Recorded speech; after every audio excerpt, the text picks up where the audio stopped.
Hey, party people, it's Jackson, and apparently some of y'all really like it when I make a D&D character sheet for a One Piece character or somebody else. So I am probably going to keep doing that. So I think it might be important to just kind of throw out an explanation for how I approach character sheets and how that might be different. Uh, there's lots of different ways to approach a character sheet. My way is not going to be 100% right for you.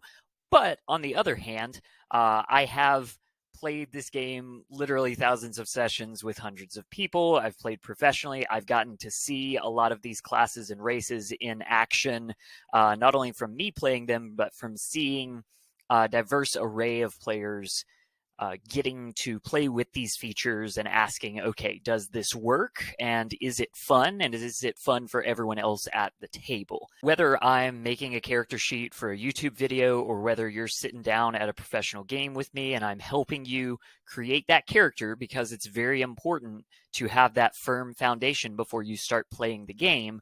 I want you to know that I don't want to prescribe you a character sheet. Say, okay, here's exactly the way it has to be if you want to play this character.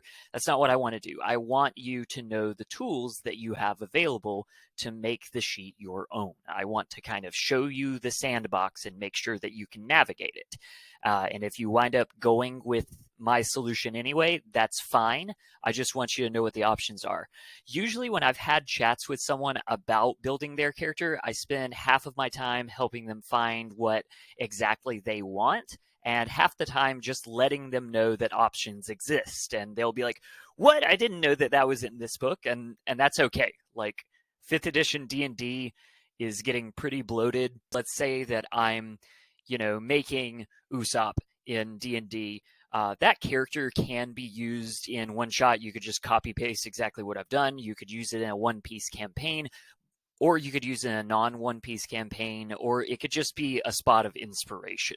So I hope that y'all are able to find something and take away something from my videos. One other thing that I want to briefly mention is that I do not do level 20. I've never taken a game to level 20, full disclosure, because I take my time getting there, and my campaigns usually find a satisfying narrative endpoint before 20 is really in sight. I've seen level 20 content. I've played up to 18th level as a player. I've ran up to 17th level as a dungeon master, and I've just never felt the need to go to level 20 just because it's mentioned in the rules books. Creating your level 20 build is almost always impractical. And I have seen plenty of players get upset because of story developments and new hooks not matching up to their level 20 build they made a long time ago before they sat down with a group of people. So that is kind of why I am never really going to give advice on a level 20 character. If you need that, Tulak the Barbarian is your guy. My base advice is to be like water when it comes to leveling up. Start with a concept, maybe have an idea of a direction you want to go in, but go with the flow of the adventure and enjoy the time with the people there. So I'm going to go through this video by the same steps that I go through when I'm making a character. Chapters are down below, so if you don't particularly care about what I have to say about ability scores, but you're really curious about how I handle PIBF or what that even is, please use the chapters down below. Here we go. I do try to work within the confines of published rules. While I think that many homebrew publishers do a decent job and you may be able to find something that 100% works with your concept, it's more likely that you will parse through hundreds of options of what 100% match to someone else's concept. What I want to give you is something that admittedly will come 90% close to what your concept is and give you the tools to flavor the stats into your concept to cover that remaining 10%. Flavor is overpowered in 5th edition, and I happen to believe that is by design. When I say the rules, I am talking about any content published by Wizards of the Coast, but not including Unearthed Arcana. Unearthed Arcana is, yes, from Wizards of the Coast, but they say it is playtest material. Now, before you comment, yes, this is not perfect. There are certainly out of balance subclasses and races and everything else in these books. But the important thing is this puts every one of your players on an even keel. Not everyone has the same access or know-how to Unearthed Arcana and homebrew and everything else. But if we say, look, go with the books, and I'm the DM, so I'm going to share with you my Roll20 or my D&D Beyond page so that you can see the books that I'm looking at, and we all have this pool to pick from, now it's fair. Plenty of New Age RPG books advise you to come up with a character concept before diving into the stats and choices, and I think that is mostly good advice. But you might be surprised what a difficult concept the word concept is to a lot of people. I have asked both 8-year-olds and 40-year-olds approaching the game for the first time, what is your concept for your character? And they'll tell me, I want to play an elf.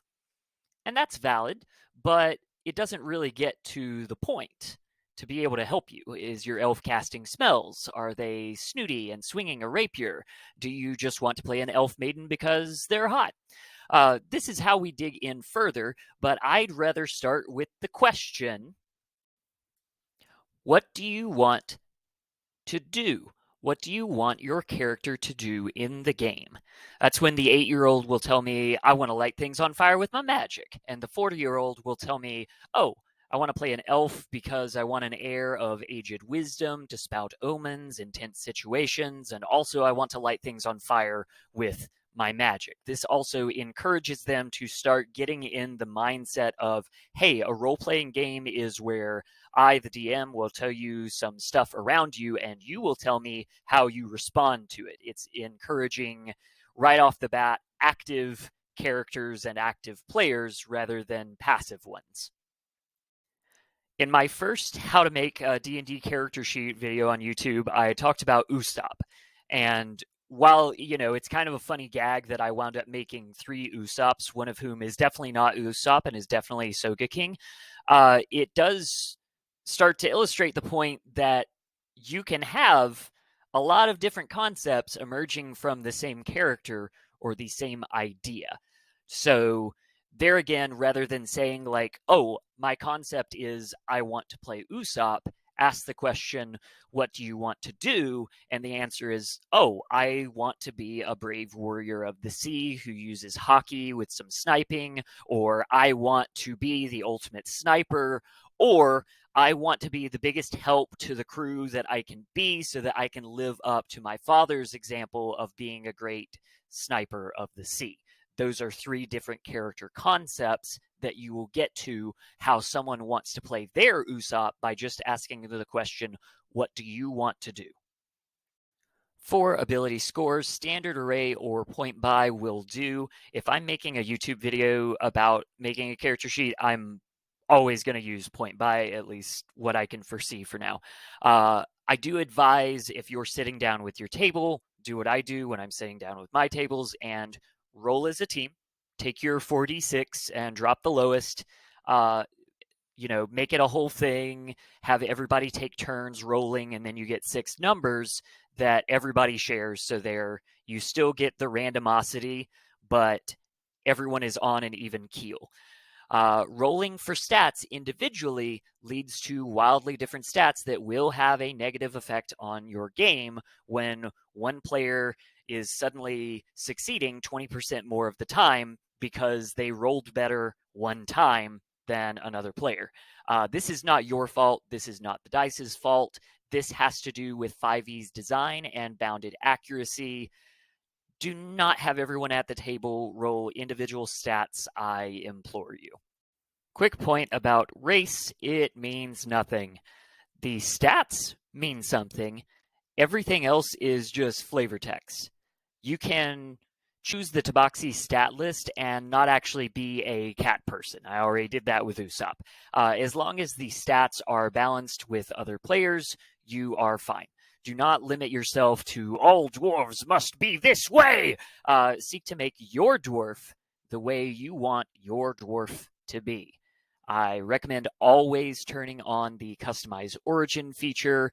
This is found in Tasha's, but you don't have to own the book to use this feature. It's just a very simple, hey, do you know how all dwarves have +2 constitution, but your dwarf wasn't very constitute? You want them to be smart and have +2 intelligence? Cool, do that. It really is that simple. Well, I think that a lot of people put too much emphasis into their race and what that means to their character. I think that a lot of us do not pay enough attention to backgrounds. Backgrounds do matter, at least at my tables and when I make them. I once knew a DM working in our little pro DM department, if you can believe that I was the manager and director of a dungeon master department, who said he skipped backgrounds in character creation. And I told him we needed to provide that in order to say we are delivering 5e, because without that background, you're actually shorting your players a good number of features. Maybe you don't know, but background isn't just fluff. It isn't just your backstory. It also adds in crucial skills, proficiencies, and a background feature, as well as providing an extra dimension to your character. It's not just that I'm an elf ranger and you're an elf ranger. It's that my elf ranger has a criminal background, and that's going to be very different from your elf ranger with the acolyte background. It is the root of roleplay of this game, so you need to take some time considering what background is right for your character. The custom backgrounds from the player's handbook is also a great feature, but usually a tweak on the existing background fits. For the sake of my videos, I will often challenge myself to come up with a custom background that fits our heroes and maybe give a standard option that can work as well, because I do respect that some DMs, especially if you're playing at like an adventure league table, will say, let's not do custom backgrounds, just pick one of the 12 from the PHB, please. Personality traits, ideals, bonds, and flaws could be its own whole separate video, but I'm going to keep it brief. This is a part of your character sheet, just like background is a part of your character sheet. PIBF is part of your character sheet. If you do not have these things, your character is not complete, just like if you made a fighter and you forgot to give them their weapon and their armor. Whenever I am making a pop culture character sheet, I will strive to quickly summarize that character's traits and flaws in a few short statements, just to tell you how kind of impactful this is on the character that you're making. And again, remember we were talking about, well, I have an elf ranger who's a criminal and you have an elf ranger who is an acolyte. This is even more ways to add dimensionality. So even if we both had an elf ranger acolyte, we could be completely different based on our personality traits, ideals, bonds, flaws. This is so important at the foundation of your character. However, they're so important and they are such big concepts that you at your table might not always have these as fully developed ideas. And that, I think, is okay. Just like your fighter doesn't walk in with full plate armor at first level, you might not exactly know what your fighter's flaw is at first level. So sometimes it is okay to start with a very minor flaw. And then as you're playing 10 sessions in, you're like, oh, this is actually a big flaw that I like playing around with, so I'm going to add this. This is a fluid part of your character sheet, even if it doesn't level up and give you extra spells. Class is actually not very important. Just kidding. Class is the bulkiest and probably the most important decision you will make for how you play and approach the game and how your character operates, especially in the combat department, which, let's face it, it is the tier of play that gets the most focus in the rulebooks as WotC wrote them. What I do want to mention is that class is not as definitive as you might think it is. Not all fighters are the same. Not all Battlemaster subclass fighters are the same. And, I keep going back to adding different dimensions to your character. Don't be boxed in by, oh, I'm a battle master fighter. Use that as a stepping stone to bring yourself to higher levels of the game. You just need to ask, what is going to be the best starting step? What is going to be the best class? To go back to our concept, what do I want to do? Fighter might be your best option, but if you want to be an archer, you might look at being a hexblade with summoning a bow. You might look at being a ranger. You might look at being a sniper kind of rogue. There are different ways to do it. There's not always a right answer. I will try to pick the one that I think is the most fun and the most fitting for the concept that I approach, and I like making sure that my players have those options available to them. But Jackson, you said no homebrew. I did say no homebrew. And I'm making a stretch here, but I hope that it's a stretch that a whole lot of DMs and a whole lot of players will agree with. And in fact, I think you will agree with it because I see a whole lot of people making variant humans at first level just so they can get a bonus feat. The Theros book allows your supernatural gift to be a feat. The Van Richten's dark gifts allow your horror thing to be just another feat. And in 1D&D, the creators are very much going forward with the idea of, hey, let's just give every character a first level feat because all of our players think that feats are fun. I think I'm actually in the majority here to tell you to ignore the player handbook on this one and just say, hey, everybody gets a free first level feat. I'm going to be doing this on all of the character sheet videos that I make. And if you have a problem with it and you just want to kind of subtract that out and give it to the characters I make at 4th level, that's fine. But I am here as a dude on the internet giving you permission to just give your players a first level feat. They all want it. Let it happen. Equipment will always, for me, be starting class equipment. I think rolling for wealth can be fun, but what's not fun is poring over lists of gear, trying to pick exactly what you want. It's time consuming, and often you will wind up with less gear than you would have just taken the easy route. I might advise a magical item you can ask your DM for your Usopp character later, but remember that magic items are given out by DMs in the game and are not intended to be given to your characters at first level, even though there's one little page of it in the Dungeon Master's Guide that talks about, oh, your 5th level character should have a minor magic item and a major magic item. These are super imbalanced. And still, if you come to me or any DM saying, all right, I got my bag of holding and I have a +2 longsword, we're gonna have some questions about it. The easiest thing to do for all games, I think, is just start with the starting class and background equipment and build up from there with the game. Bonus points if you want to add in something from the trinkets table. I think those are cool, but inessential. Okay, here is possibly my hottest take. I do not care about alignment. There's way too much debate over this silly, silly thing. Everyone has a different version of what they think the 9 alignments represent, and that's one argument I just don't want to have on YouTube or with my players. Plus, Mr. Gygax originally intended the alignments to be used on extraplanar monsters as a guide for DMs, not as a trait for players that bad players then use to say, well, I'm going to do this because of my alignment. Now, something I do like doing is once a player has played their character for 10 or so sessions, I will ask what they think their alignment is. By this point, the player can give an educated response on their alignment rather than trying to play into a personality archetype that most people think alignment is, and that, you know, it has kind of become in D&D over the years.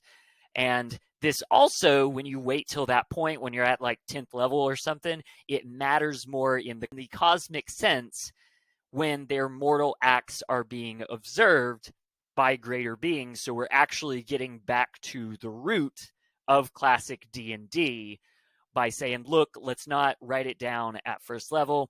It's not that important to the rules. Yes, it's still mentioned in the player handbook and on plenty of materials. Yes, sometimes those little arguments are fun for you, but not for me. I am not going to talk about alignment when I make a D&D character sheet on YouTube. Sorry, not sorry. I hope this was informational, educational, and maybe even inspirational. Do you want to give yourself true sight before going into your next dungeon? Please check out my site where we can have a private chat about what exactly is troubling you in your D&D world so that I can help you find a solution.